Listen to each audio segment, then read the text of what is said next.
चित्रगुप्त नगरी के सम्राट चंद्रवर्मा का दरबार भरा हुआ था। सभी मंत्री महाराज की जय जयकार कर रहे थे। महाराज चंद्रवर्मा की जय, महाराज चंद्रवर्मा की जय। सेनापति, चलो जल्दी राज्यसभा का काम शुरू करो। जी महाराज। महाराज, महाराज, महाराज प्रणाम। महाराज, बाहर दो औरतें आई है और वो एक दूसरे से झगड़ा कर रही है और उनके हाथ में एक छोटा बच्चा भी है। जाओ, उन्हें अंदर ले आओ। सिपाही बाहर जाता है और उन दो औरतों को अंदर ले आता है। ये बच्चा मेरा है। नहीं, मेरा है, मेरा है। तुम मेरा बच्चा चुराना चाहती हो। नहीं, तुम झूठ बोल रही हो। ये बच्चा मेरा है। अरे तुम दोनों चुप हो जाओ और सच बताओ, ये बच्चा तुम दोनों में से किसका है? मेरा है महाराज। नहीं महाराज, ये बच्चा मेरा है। ये औरत झूठी है। इसने मेरे घर से मेरा बच्चा चोरी किया है। बच्चा तुमने चोरी किया है। तभी राजा अपने सबसे होशियार मंत्री से पूछता है, सुनो चतुर्दास, क्या तुम बता सकते हो कि ये बच्चा किसका है? जी हाँ महाराज, मैं अभी बताता हूँ। हाँ? चतुर्दास, ये लकीर क्यों खींची तुमने? महाराज, आप बस देखते जाओ, अभी हो जाएगा दूध का दूध और पानी का पानी। सुनो तुम इस बच्चे का हाथ पकड़ो और तुम इसका पैर, और जो इस बच्चे को अपनी तरफ खींचेगा, ये बच्चा उसका होगा।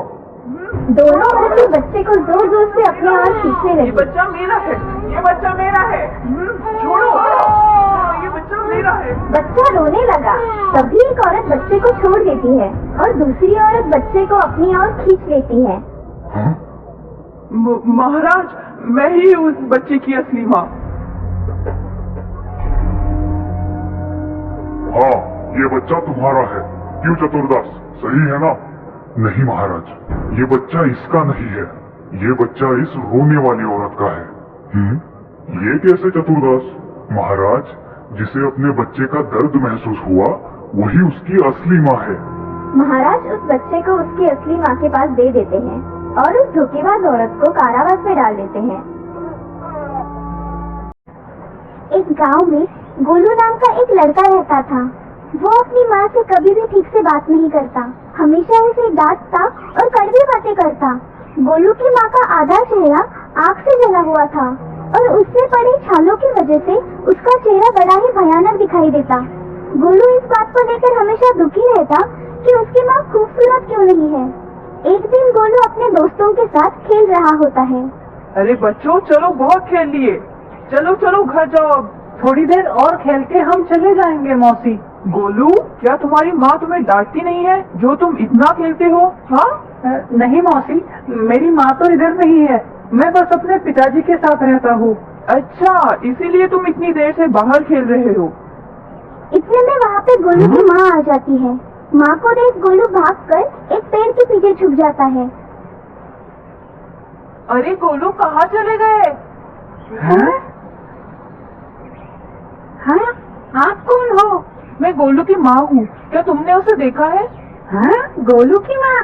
उसने तो हमें बताया था कि उसकी माँ इस गांव में नहीं रहती और वो अपने पिताजी के साथ अकेला रहता है। हाँ, सच ही तो है। मैं आज ही तो शहर से गांव आई हूँ, उसे ही ढूंढ रही हूँ। अगर वो दिखे तो उसे बता देना कि मैं उसे ढूंढ रही थी। ये कहकर गोलू की माँ वहाँ से चली जाती है और गोलू पेड़ के पीछे से बाहर आता है। गोलू, क्या सच में वो तुम्हारी माँ है? उनके चेहरे को क्या हुआ है? कितना डरावना है उनका चेहरा, और उन्हें देख के तुम छुपे क्यों? गोलू अपने दोस्तों के इन सवालों से परेशान हो गया। उसे अपनी माँ पर बड़ा ही गुस्सा आया और बिना कोई जवाब दिए वो वहाँ से निकल पड़ा। घर पहुँचते ही वो माँ को डांटने लगा। माँ, मैं तुमसे कितनी बार कह चुका हूँ कि मेरे दोस्तों के सामने मत आया करो। गोलू, तुम्हें आने में बड़ी देर हो रही थी तो मुझे चिंता होने लगी, बस इसीलिए मैं वहाँ चली आई। कोई जरूरत नहीं है मुझे ढूंढने की। तुमने मुझे आज मेरे दोस्तों के सामने शर्मिंदा किया है। वो सभी तुम्हारे इस बदसूरत चेहरे से डर गए। अब वो कभी मेरे साथ नहीं खेलेंगे। ऐसे ना बोलो बेटा, मैं ये गलती दोबारा नहीं करूँगी। मैं तुम्हारे दोस्तों के सामने कभी नहीं आऊंगी। कोई जरूरत नहीं है रोने की और गिड़गिड़ाने की। मैं ही ये घर छोड़ के जा रहा हूँ ताकि फिर कभी मुझे तुम्हारा ये डरावना चेहरा नहीं देखना पड़े। गोलू की माँ उसे समझाने की बहुत कोशिश करती है, मगर गोलू अपनी माँ को रोता छोड़ वहाँ से निकल जाता होता है। गोलू एक तालाब के नजदीक पहुंचता है। उसे बड़ी प्यास लगी होती है, इसीलिए वो पानी पीने के लिए तालाब की ओर बढ़ता है। तभी उसके कानों पर किसी के रोने की आवाज पड़ती है। गोलू पास ही में देखता है और दंग रह जाता है। वो देखता है कि वहाँ पे सुनहरे सींग वाला एक हिरन रो रहा है। हाँ, कितने खूबसूरत हो तुम। काश मेरी माँ भी तुम्हारे जितनी खूबसूरत होती। पर तुम रो क्यों रहे हो? मैं अपनी माँ की याद में रो रहा हूँ। क्या हुआ तुम्हारी माँ को? हम दोनों इस तालाब पे पानी पीने आए थे, मगर इस तालाब में रहने वाले एक मगरमच्छ ने मुझ पर हमला कर दिया। वो मुझे दबोचने ही वाला था कि मेरी माँ उस मगरमच्छ पे झपट पड़ी। अपनी जान गंवाकर माँ ने मुझे बचाया। मैं हर रात यहाँ पे आके माँ की यादों में आंसू बहाता हूँ। तुम्हारी माँ बड़ी ही खूबसूरत होगी। काश मेरी भी माँ खूबसूरत होती। क्या तुम पागल हो? क्या तुम्हें इतना भी नहीं पता कि इस दुनिया की सबसे मूल्यवान, खूबसूरत और कीमती चीज एक माँ ही तो है? तुम झूठे हो। मेरी माँ खूबसूरत नहीं है, उसका चेहरा डरावना है। मैं उसे छोड़ घर से भाग आया हूँ। ये तुमने क्या कर दिया? अगर तुम्हारी माँ का चेहरा डरावना है तो जरूर उसके पीछे कोई कारण होगा। एक काम करो, तुम मेरे इस सुनहरे सिंह को अपने हाथों से पकड़ लो। इनमें जादुई शक्ति है जो तुम्हें अतीत में झांकने का मौका देगी और तुम्हें सच्चाई का पता लग जाएगा। क्या सच में? हिरन की बात मानकर गोलू उसके सींग पर हाथ रखता है और अपने माँ के बारे में सोचने लगता है। गोलू को अपना बचपन दिखाई देता है। वो अपनी माँ की गोद में सो रहा है और उसकी माँ उसे लोरी सुना रही है। गोलू की माँ का चेहरा बड़ा ही खूबसूरत और खुश लग रहा है।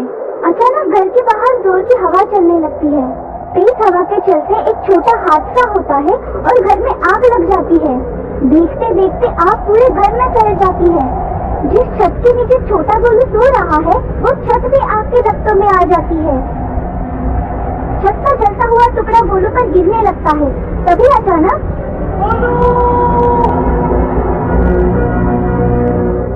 माँ गोलू को बचा लेती है, मगर खुद की खूबसूरती खो देती है।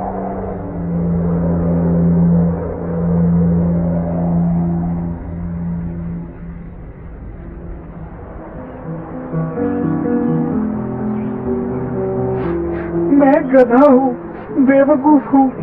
सिर्फ मेरी जान बचाने के लिए मेरी माँ ने इतना बड़ा खतरा मोल लिया और मैंने माँ को बड़ा दुख दिया है।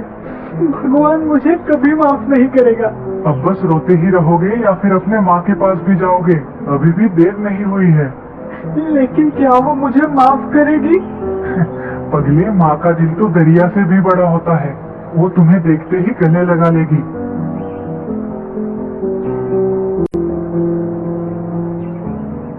माँ, मुझे माफ कर दो। मुझसे गलती हो गई। मैं तुम्हारी खूबसूरती को समझ ना पाया। मुझे माफ कर दो माँ। सुबह का भूला शाम को घर आ जाए तो उसे भूला नहीं कहते। मेरा लाडला गोलू।